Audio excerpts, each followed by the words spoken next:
anh nhớ trong đấy trong cái gì sao lên sao tụi nó chị lúc xưa nó giờ của ta tạo cho trò căng thì mình đang trong một kho của lúc nó được bông đi được ló tà nữa được bông đi thế được biệt tà lên nó rồi chị ta chỉ nó của một con nó trong con đã sen con nữa của một con nó trong con sen con chị của một kho lúc nó trong khỏi thì bây giờ nữa lúc nhà mày trong nó sẽ thì xin nhẹ kỳ hành lên chị bông lúc nó biệt tà lên nó chị cũng nhớ xưa cơ thì chị lúc xưa nó chị của mù nó của mù của cho bé ấy trong cái sau lên số tuổi say vô mù kho trong đi chả nữa xưa nó chỉ bé ta tạo tuột sò trong tạo họ chèo anh chị chế thì ta tạo vô chế họ nằm một trong trại Sài Gòn giờ lên đó bé vô sợ kiện là nó thì chế cho chế và nên bỏ tài sĩ nó chỉ bé giờ lúc nó chỉ lúc bé ta tạo vô chế ta chỉ mà nó bị vô chế lúc nó muốn lúc xưa nó chỉ bé gì một trò sọt chế chỉ bé ở nhon ta nó ít mỏ can đu chỉ mà lên một sọt trong đó Sài Gòn nữa đã nó chỉ giờ lúc chế và cái nọ mỏ nữa tạm mỏ nữa thọ tạm mỏ chỉ lỡ chế vô anh trên ta nó ít ple thì chọc khôi vô một nọ mỏ cho họ nó thì vô một vệ sinh tên nào chỉ vô một hôm nay thì chỉ giờ họ lúc chế nọ mỏ nó ta chỉ tao can tờ cậu chi là giờ nàng cậu bây giờ là thì mà lấy trò can gì chê giờ mà lấy trò cá mồn gì nó lời nhà toàn tên nữa giờ biết bỏ tôi thì nhớ cho lúc chế nó mòn là nó chạy tiến hành chống chập là lên nó chụp bao nhiêu cho lên số tờ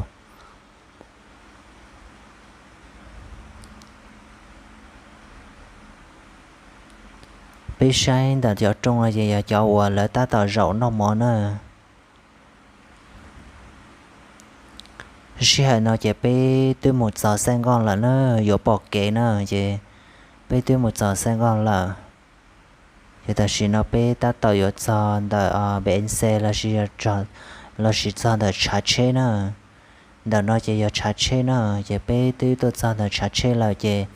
em mới play chỉ bây giờ cho bây trong phong như số lên số từ đầu của bây mổ sai lúc chờ quả kho của lúc công thay là càng đó nữa chỉ lúc xưa nó chỉ bây ta tạo nhân để trả chế thì bây ta tạo yuan chia ilu taxi là chế mình đã thâu bây một rất tỏ lúc chờ quả bây ở một kho đó nữa chỉ bây trong phong như số lên số từ rồi bây sau các thiết sẽ tàu xe bên một rổ nó thì chờ con đã nên nói lý trả thế nhau lý trả có bên trọng phong như sau lên sau từ giờ tiền lên từ nhớ trò sang nhớ lại giờ này họ mua cho là càng là gì công thời gian tới chuyện này họ bao tiền yếu tố một kho cho họ tiền nữa nè chỉ lúc xưa nó bên tuột sao nè bên tí tuột sao đã chờ lời chỉ bên ta toàn cái chế nè ta đọc cái chế thì yếu mua lúc là càng trâu lại kho ta chỉ non ta nữa trong xe càng cầu ta tạo tuột sao kia lên ta nữa tuột sao cho họ nói chị tụ chứ họ nói chị cố trình giao tao của trong hành nữa vậy nó cố trong xe chắp là lấy bỏ của tuột sao nữa vậy ta chỉ nào của yêu mua cho tụ chứ nó nữa kia ta bị bao nữa. Hello mọi người ha, ở phía trên tay của mình đây là một dòng DJI Mavic Air 2 của anh Xóa, anh quay phim mọi người ha. Mình chỉ là phụ họa minh họa ở đây thôi và các bạn đang xem video clip ở phía bên Go Camera mọi người ha. Go Camera là cái shop nói chung là chuyên bán hàng hóa liên quan tới camera, vlog rồi flycam, mà cái mảng liên quan tới dịch vụ sửa chữa ở trong Sài Gòn của mình là mình có cái mảng là ANZ Fix mọi người ha, có nghĩa là Fix từ A tới Z á. Liên quan tới flycam là nhiều đó. Ngoài ra thì nói về flycam thì mọi người biết rồi đó, đang bay thì chắc chắn ông nào cũng sẽ phù pin này. Đây mọi người thấy đây, pin cả mớ pin khách ở xa gửi cho bên mình đấy, phù nó nổi văng cả cái vỏ ra luôn đấy. Đấy. Thay sale xong là đẹp ngay. Thôi bây giờ quay về chủ đề chính thì thôi, hôm nay là mình sẽ ráng xử lý cho anh Xóa cái con E2 vô nước.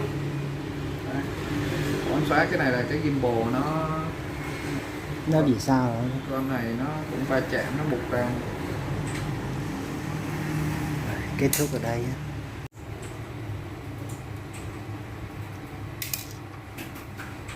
Ui trời, đây cho coi cái clip này. Ui, thấy chưa?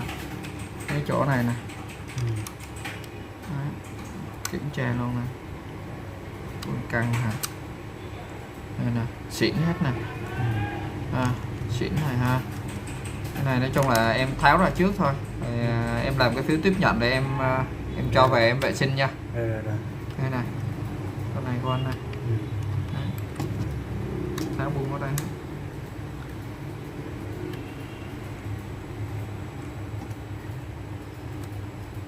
Đấy, xịn hết này. Đây, thấy ha. Này.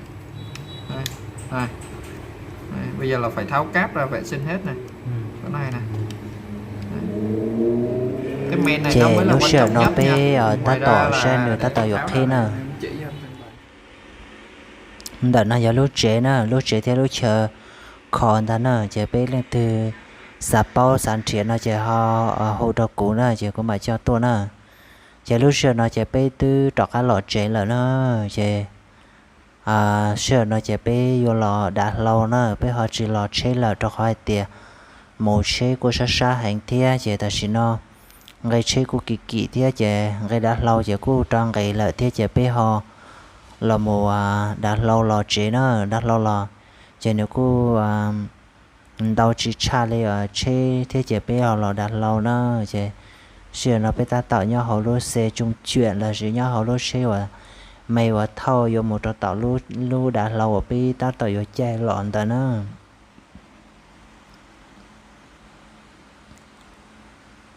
nhớ trò họ lô sân bay Tân Sơn Nhất là nó chế nhớ trò thành phố Hồ Chí Minh nó nhớ trò tại Sài Gòn nó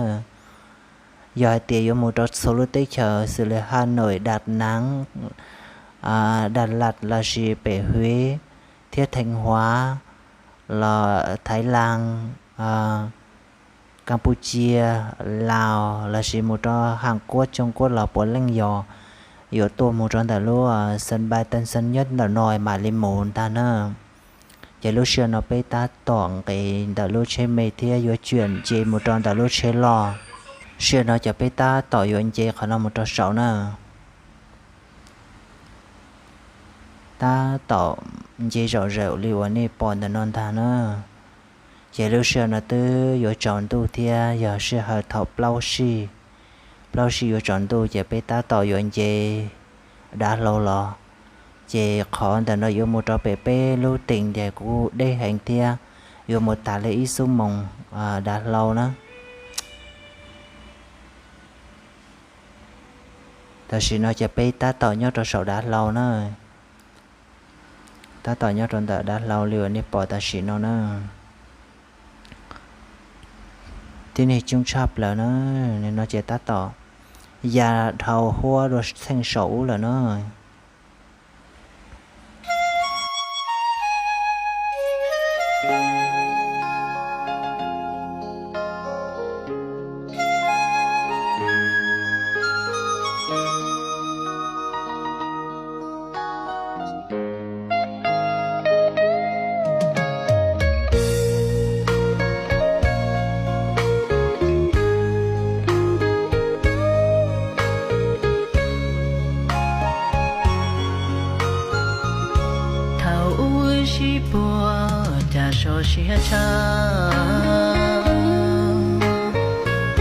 yên chỉ cho xa tia trình chua ya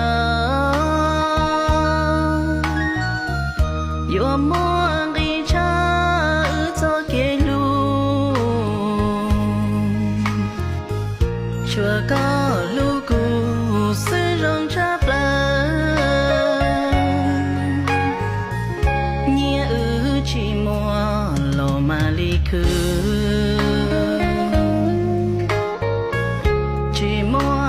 chỉ dọn thơm bao thứ chúa ơi chỉ lu chỉ sa chỉ hư để ua ya từ lo yên yêu rong lo cho nu no đã bự qua lên thì cầu chế chỉ tí xin chia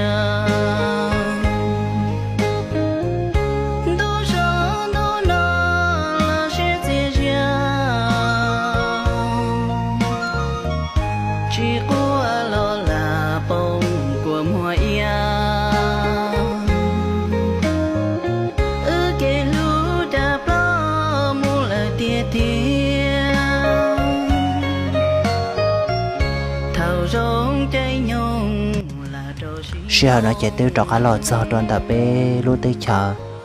đã bé lúc tỉnh là nó sao bé lúc chơi nhau là nó chị xe nó chạy bé ta toàn cây đã lâu nó ta toàn cây đã lâu là một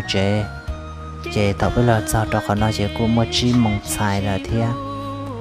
chị này tôi sẽ chọn tôi là chị tôi rồi mà nó yêu một chị tao chị yêu trâu yêu chị bự rồi nó nói mọi ta kỳ chị mà lên mù nữa chị cũng cho bé trong bé sẽ đàn đọc của sẽ là sao chị nó xứ sẽ đàn nhỏ rong